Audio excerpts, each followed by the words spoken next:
दररोज निष्पक्ष व ताज्या बातम्या पाहण्याकरिता चॅनलला लाईक आणि सबस्क्राईब करा।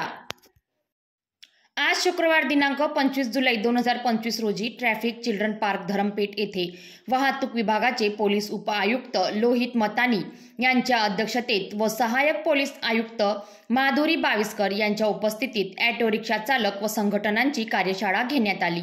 या कार्यशाळेला वाहतूक विभागाचे पोलीस निरीक्षक कदम, पुरी, मिराशे, खांदाडे, पोरे, पांडे, वासेकर, मोहनकर तसेच पोलीस निरीक्षक सुनंदा देशमुख उपस्थित होते। या कार्यशाळेमध्ये ऑटो रिक्षा चालक यांच्या अडचणी समजून घेऊन त्यांना नियम पाळण्याबाबत तसेच गणवेश व बॅज धारण करण्याबाबत समजविण्यात आले।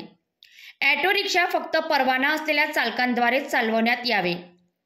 ई रिक्षा केवळ त्यांना दिलेल्या मार्गावरच चालवावे आणि त्यामध्ये सामान वाहतूक करू नये।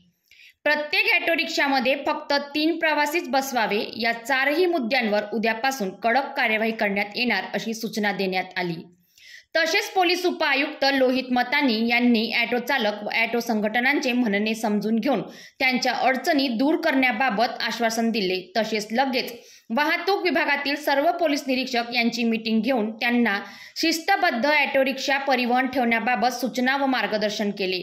कार्यक्रमात वाहतूक नियमांविषयी रस्ता सुरक्षा दलाचे अतुल आगरकर यांनी मार्गदर्शन करून कार्यक्रमाचे संचालन केले।